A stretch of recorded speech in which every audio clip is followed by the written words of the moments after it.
Oke, welcome to Total Politik. Jadi kali ini gue akan membahas sebuah isu yang mana gue bukan pakar. Ya banyak juga sih isu-isu di Total Politik yang mana gue juga bukan pakarnya gitu. Tapi ya ini agak berbeda nih. Gue mau mencoba terus menambah pengetahuan gue tentang masalah ini. Karena efeknya udah kemana-mana.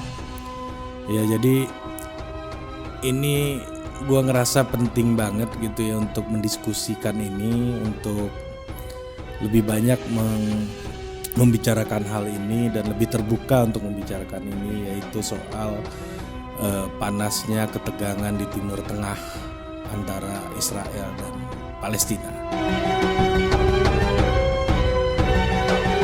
Oke, kalau ada penjelasan gue yang kurang-kurang tepat, silahkan respon aja di kolom komentar ya. Seperti yang gue bilang tadi, ini cuma bentuk kegelisahan gue sebenarnya ya, melihat isu Palestina dan Israel ini udah efeknya di dalam negeri kita itu udah kemana-mana gitu, sampai ada yang ditangkap polisi, terus dikeluarkan dari sekolah, nggak dianggap anak, nggak dianggap anak gara-gara isu ini, nggak tahu deh.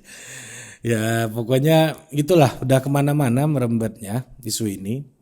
Jadi menurut gua nih ya, bisa aja gua salah ya.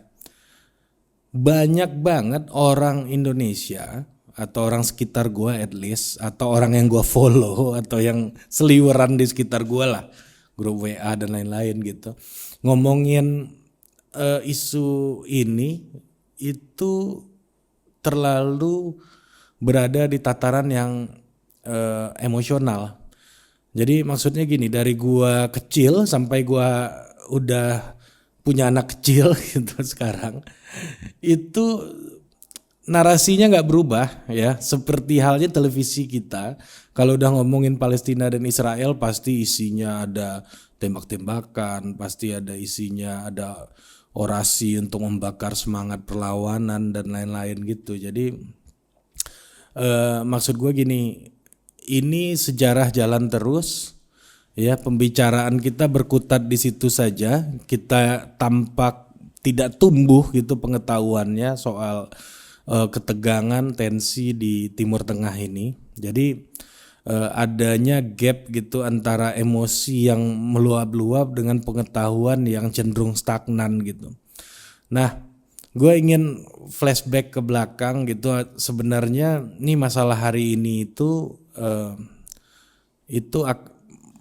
apa namanya, dinamikanya kayak apa sih gitu. Jadi masalah Timur Tengah ini menurut gue salah satu zona yang sangat dinamis politiknya dan sangat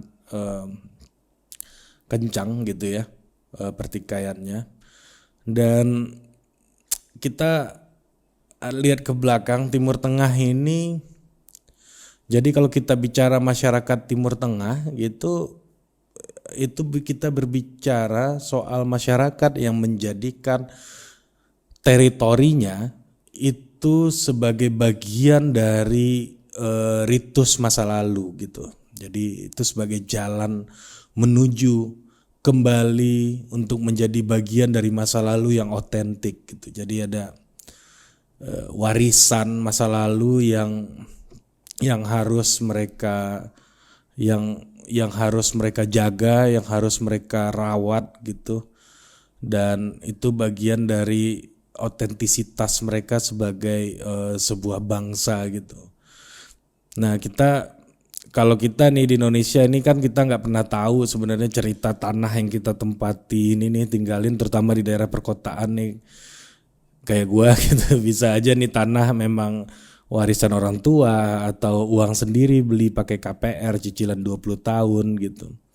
Dan tanah kita ini, kita tidak punya memori gitu ya di tempat tanah kita tinggal ini gitu. Nah termasuk juga misalnya ya sejauh-jauh memori kayak Bung Karno dan Bung Hatta gitu memerdekakan Indonesia.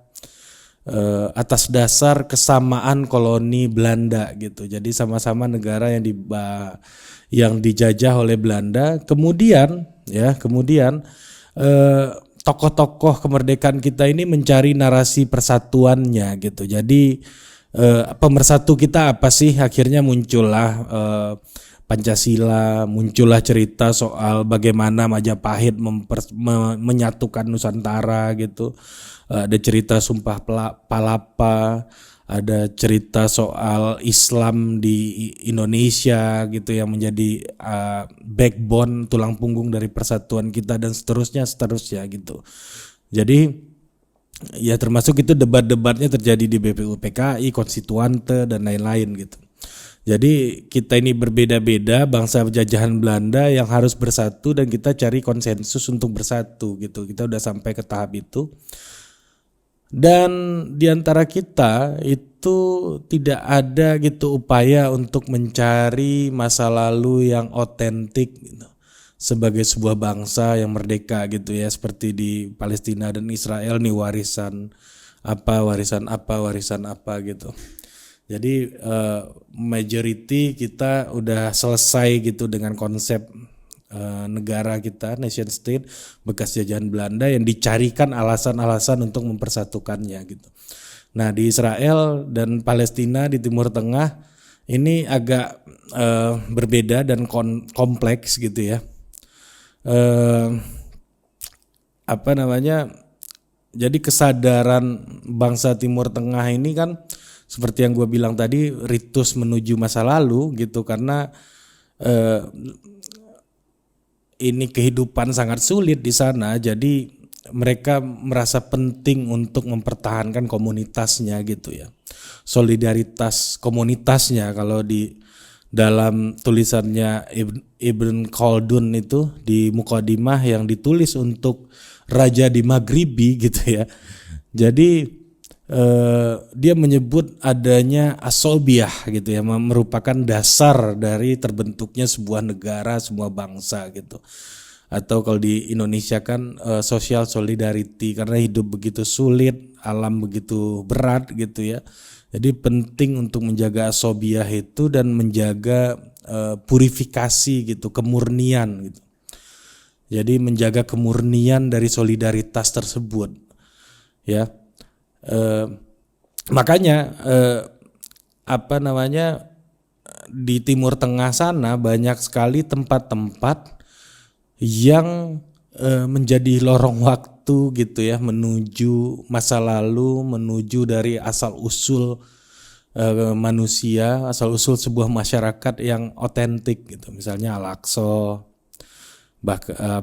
kota suci Yerusalem gitu, banyak berapa 3 agama gitu ya, dan bahkan Mekah dan Madinah gitu ya, kita datang ke situ napak tilas tentang masa lalu spiritualitas kita yang otentik gitu.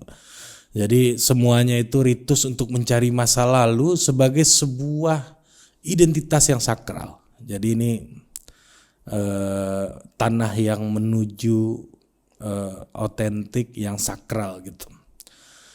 Jadi ya seperti yang gue jelaskan tadi, awalnya Timur Tengah itu hidup di berbagai macam kabilah-kabilah gitu, kesukuan-kesukuan, terus tribes gitu ya.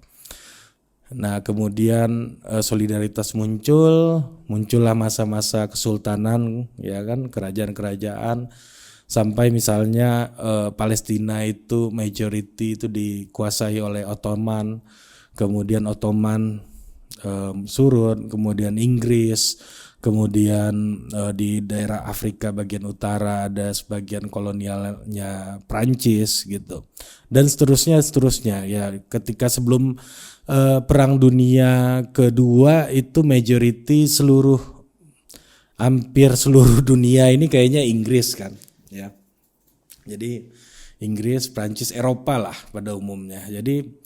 Jadi antara kesukuan, terus kemudian kesultanan tadi, kemudian kolonialisme masuk gitu ya, menjadi dan ditambah kehidupan yang begitu berat gitu, bahkan ada yang masih nomaden gitu. batas-batas ini, teritori ini menjadi sebuah problem ketika dunia modern mensyaratkan konsep negara bangsa gitu ya. Jadi yang tadinya mereka bisa berziarah kanan kiri, utara, selatan, barat, timur gitu untuk menjelajahi masa lalunya yang otentik tadi. Kemudian ada konsep negara bangsa yang mengharuskan mereka mendapatkan obstacles untuk bebas menuju lorong waktu yang otentik tadi, menuju sesuatu yang sakral tadi gitu ya. Nah, saya teringat seorang sejarawan, Eng Seng Ho ya. Dia mengatakan soal sebuah konsep yang menurut saya cukup puitik gitu ya. Dia menyebutnya dengan society of the absence. Jadi untuk menjaga eksistensi tadi, bangsa-bangsa di Timur Tengah itu punya tradisi soal society of the absence. Dia menyebut masa lalu yang sakral itu adalah menemui orang-orang yang dianggap berkuasa gitu ya, yang dianggap dekat dengan keilahian, dengan spiritualitas, yang mana orang-orang itu udah nggak ada gitu, termasuk nabi-nabi gitu ya, sampai ke masa nabi-nabi. Nah, jadi hakikatnya dari ziarah itu ya, dan menjaga eksistensinya gitu ya. Hakikat dari ziarah itu adalah menjaga eksistensi gitu. Jadi termasuk juga Eng Seng menyebut salah satu cara untuk menjaga eksistensi itu adalah lewat jalur perkawinan gitu. Nah, ini akhirnya muncul ziarah itu menjadi upaya untuk menjaga warisan gitu, termasuk tanah-tanah yang menjadi ritus peziarahan itu tersebut gitu. Nah, untuk menghidupkan nama-nama yang sudah tak ada lagi tadi ya, mereka harus menjalani ritual-ritual dan ritus tadi gitu ya, dan mempertahankan tempat-tempat yang menjadi simbol atau penghubung ke masa lalunya gitu. Nah, sekali lagi ya itu tadi makna ziarah bagi orang Timur Tengah itu sangat dalam dan itu terkait dengan teritori ya. Ya, terkait dengan ritus-ritus yang kemudian itu menjadi jalan untuk menuju masa lalu gitu. Jadi kira-kira gitulah kesadaran antropologisnya masyarakat Timur Tengah gitu, dari yang gua pelajarin dari beberapa sumber gitu. Ya, salah satunya Eng Seng Ho tadi gitu. Nah, pada awal perjuangan Palestina nih, kita masuk ke Palestina gitu ya. Awalnya itu dimulai dari Al-Harakin gitu. Al-Harakin ini kira-kira kalau diterjemahkan gitu ke bahasa Indonesia jadi ke bahasa Inggris The Movement of Arab Nationalists gitu. Jadi gerakan nasionalis Arab gitu. Jadi awalnya itu ini semacam kelompok diskusi antar mahasiswa di American University of Beirut gitu. Ya, yang lalu kemudian berkembang menjadi sebuah gerakan politik yang terbuka untuk bangsa Arab gitu. Jadi ini awalnya nih, ini keywordnya nih ya. Awal gerakan Palestina itu adalah soal bangsa Arab gitu. Yang Muslim, yang Kristen masuk ke situ, mayoritas itu anggotanya adalah diaspora Palestina yang tersebar di seluruh Jazirah Arab dan ya bahkan di dunia gitu, yang kemudian itu di tahun 50-an menjadi tren gitu ya, tren politik yang disebut sebagai Pan-Arabism. Jadi ini disebut sebagai istilah Pan-Arabism gitu ya, itu muncul di tahun 50-an gitu ya. Dan itu ada Liga Arab dan lain-lain ya. Dan ini juga solidaritas bangsa Arab itu tidak lepas juga dari deklarasi Israel, kemerdekaan Israel ya, yang konsekuensinya ada sekitar 750.000 orang Palestina gitu yang diusir dari tanah kelahirannya, atau biasa dikenal sebagai tragedi Nakba. Jadi lalu Liga Arab ini juga takluk di tangan Zionis gitu ketika itu. Jadi solidaritas Arab itu diuji gitu oleh berbagai macam hadapan ketegangan-ketegangan yang terjadi antara Israel dan Liga Arab ketika itu dan orang-orang yang ingin tanah Palestina itu merdeka gitu. Nah, jadi pada tahun 1948 gitu Perang Dunia Kedua berakhir, kemudian muncul polarisasi dunia ketika itu yang membelah dunia antara blok timur dan blok barat. Blok timur itu Uni Soviet, blok barat adalah Amerika sebagai adik kuasanya gitu ya. Dan banyak ketegangan antara dua negara ini, Psy War ya. Tetapi mereka satu suara soal kemerdekaan Israel gitu. Jadi soal kemerdekaan Israel ini mereka sepakat gitu ya satu sama lain. Jadi akibatnya solidaritas bangsa Arab kemudian menguat, ditambah lagi dengan kemunculan Gamal Abdel Nasser, presiden Mesir yang dianggap sebagai sosok pemersatu bangsa Arab gitu. Apalagi dia juga ikut dalam memprakarsai pembentukan gerakan non-blok bersama negara-negara dunia ketiga di luar negara-negara maju di Eropa dan dua blok yang sedang bersitegang ini gitu. Nah, kemudian Liga Arab bersidang pada tahun 1964 di Kairo ya. Yang 1 bulan kemudian berselang juga Dewan Nasional Palestina bersidang di Yerusalem, yang hasilnya adalah berdirinya Palestine Liberation Organization atau kita kenal dengan PLO ya, dideklarasikan, yang kemudian gerakan ini didukung oleh Presiden Mesir gitu, Presiden Gamal Abdel Nasser, yang mana Gamal Abdel Nasser menganggap Harakiyin ini punya posisi politik yang tidak sestrategis PLO gitu. Jadi PLO inilah yang menjadi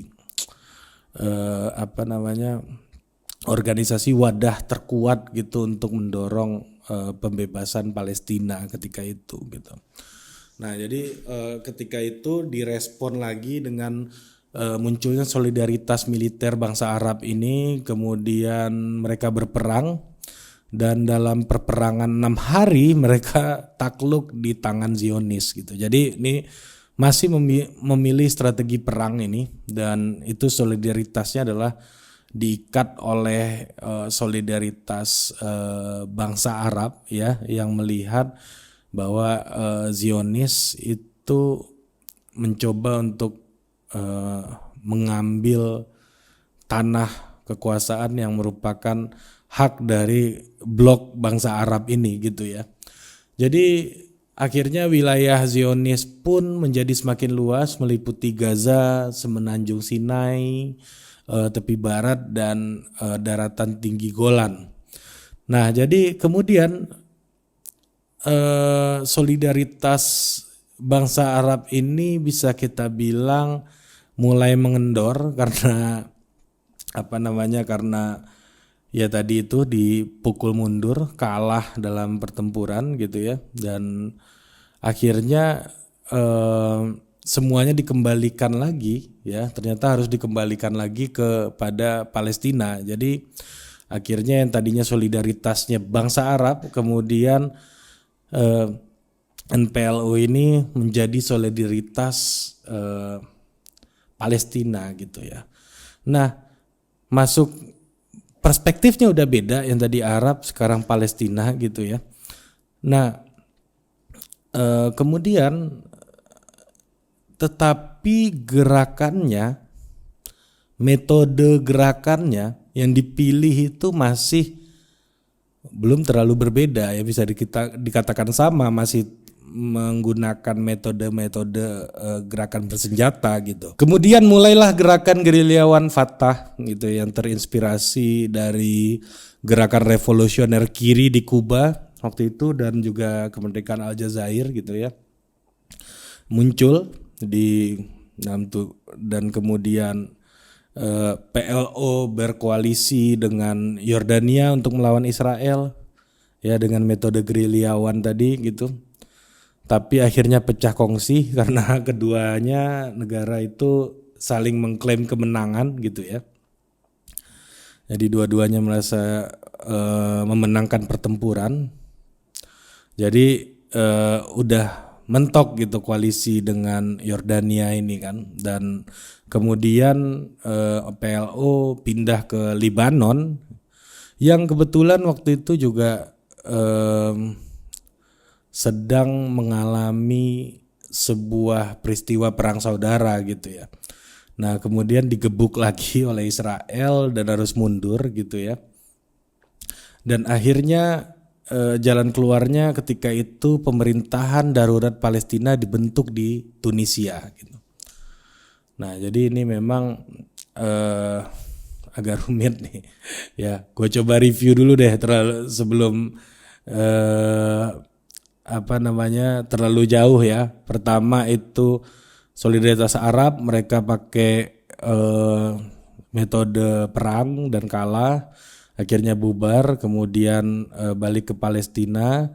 Solidaritasnya adalah solidaritas bangsa Palestina. Kemudian bangsa Palestina ini, baik itu yang Kristen dan semua agamanya, rakyat Palestina masuk ke dalam perjuangan ini. Ya, kemudian menggunakan gerakan gerilyawan gitu dan gerakan bersenjata, dan kemudian kalah di Yordania. Dan akhirnya pindah ke Libanon. Libanon sedang perang saudara ya. Kemudian ikut kalah lagi dan terjebak di situ. Akhirnya jalan keluarnya Palestina membentuk pemerintahan darurat di Tunisia. Nah kemudian lambat laun di konten yang lain gue ceritakan bagaimana prosesnya ya. Tapi cut the long story short, Fatah pun mulai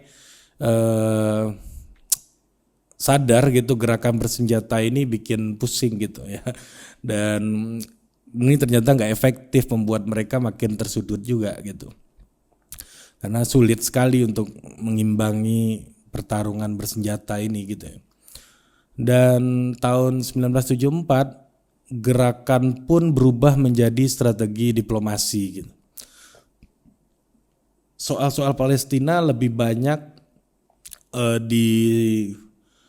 dibicarakan gitu di atas meja perundingan. Jadi berunding satu sama lain di berbagai macam sidang gitu ya. Nah termasuk juga PNC tadi, Dewan Palestina tadi ya, Dewan Palestina Nasional Palestina tadi yang bersidang di Aljazair. Kemudian dari hasil sidang tersebut disepakati ya, solusinya adalah solusi dua negara gitu ya. Hidup berdampingan lah dua negara ini ya, nggak usah lah berantuk-rantuk, kita ini sama-sama lah gitu. Jadi dicoba untuk mendamaikan, Palestina tetap Palestina gitu, merdeka gitu ya, dan Israel pun Israel merdeka. Wilayahnya mana aja, Palestina merdeka akan mengcover tepi barat, Yerusalem Timur, dan Gaza. Nah sesuai dengan pembagian pra 1967 nih ya. Nah kemudian sisanya Israel gitu ya. Dan 15 November 1988 Yasser Arafat bacakan proklamasi kemerdekaan gitu. Jadi kemudian selang beberapa tahun gitu dari mulai untuk menggunakan cara kooperatif, cara diskusi perundingan gitu dari 1974, ya kira-kira 14 tahun lah. Yasser Arafat bacakan proklamasi kemerdekaan, kemudian tahun 1989 Yasser Arafat terpilih menjadi presiden Palestina pertama gitu. Nah jadi ini metodenya udah berubah nih ketika Palestina menyatakan diri merdeka ini melalui jalur kooperatif, yang mana itu harus menjadi perundingan dua negara yang kemudian tidak selesai-selesai gitu. Kalau lo mau tanya, ada nggak yang ngasih solusi agar itu selesai gitu? Ada. Nanti lu lihat di konten yang lain, gue ngebahas soal seorang pemikir bernama Edward Said yang juga ngebahas isu itu. Nah nanti di video yang lain kita bahas. Nah sekarang yang terjadi dalam kontemporer ini memanas lagi itu setelah Hamas muncul gitu. Ini adalah gerakan yang mencoba merevolusi pandangan-pandangan lama gitu, pandangan-pandangan sebelumnya yang mencoba untuk dua negara, mencoba untuk hidup berdampingan gitu. Hamas ini merasa bahwa Islam harus menjadi ideologi utama dalam kemerdekaan Palestina, pembebasan Palestina gitu ya.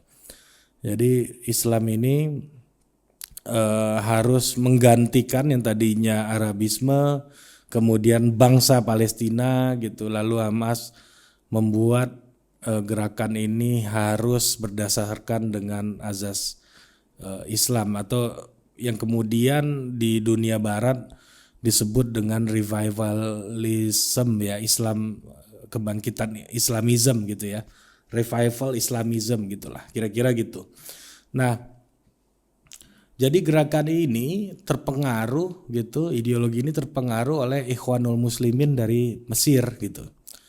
Jadi tadinya Ikhwanul Muslimin itu yang ditekan habis oleh rezim Gamal Abdel Nasser gitu, yang tadi kita sempat bahas di awal. Kemudian mereka menjalankan aktivitas politiknya lagi setelah Gamal Abdel Nasser tidak menjadi presiden lagi gitu ya, jadi mereka lebih leluasa gitu. Nah solusi dari Hamas yang diinginkan Hamas adalah tujuannya jelas, yaitu ingin Palestina merdeka 100%, harus 100% ya, bahwa negara Israel sekarang ini yang ada sekarang adalah negara yang tidak sah, ilegal gitu. Jadi negara ini adalah negara yang ilegal dan Palestina itu harus Islam 100% gitu ideologinya gitu. Jadi perundingan-perundingan yang sudah berjalan lama harus revisi ya, dinegosiasikan ulang, terutama melalui jalur-jalur bersenjata gitu, karena lu tahu sendiri kan, Israel yang juga udah merasa punya negara juga nggak mau gitu kan dicaplok gitu, merasa dicaplok juga dia gitu ya, karena tujuannya yaitu tadi negara mereka dianggap ilegal. Nah begitupun Israel yang menganggap Palestina ini juga ilegal gitu. Jadi ini nggak akan selesai gitu ya. Jadi ini akan terus melahirkan dendam satu sama lain gitu.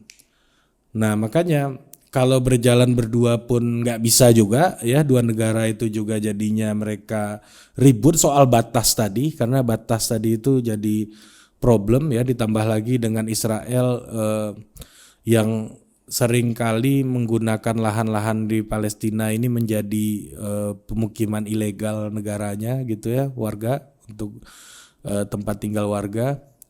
Dan kemudian batas ini menjadi makin lama makin kabur, makin dinamis gitu ya, makin tidak tetap batas negara ini. Dan ini menjadi akar dari konflik yang berjalan terus-menerus, batas yang tidak tegas dan dinamis tadi karena berbagai macam faktor yang gue jelaskan tadi. Jadi kalau berbicara kemerdekaan Palestina, walaupun dari dulu kita mendukung kemerdekaan Palestina dari sejak Bung Karno, ternyata perjuangannya itu pun sangat dinamis gitu. Yang tadinya bangsa Arab mengecil jadi bangsa Palestina gitu, harus duduk dua negara, kemudian mengecil lagi nih sekarang jadi perjuangan untuk merdeka 100%, bahwa Israel yang berdiri di tanah yang sekarang ini adalah negara yang ilegal, negara yang tidak pernah ada gitu. Jadi ternyata kasus ketegangan Timur Tengah ini sangat dinamis, sementara cara kita memandangnya dari dulu sampai sekarang gua rasa tidak jauh berbeda gitu. Sehingga kita bisa menilai dan melihat persoalan ini menjadi lebih clear. Kalau ada pandangan lain silahkan, gue sangat terbuka. Terima kasih, sampai jumpa di Total Politik berikutnya.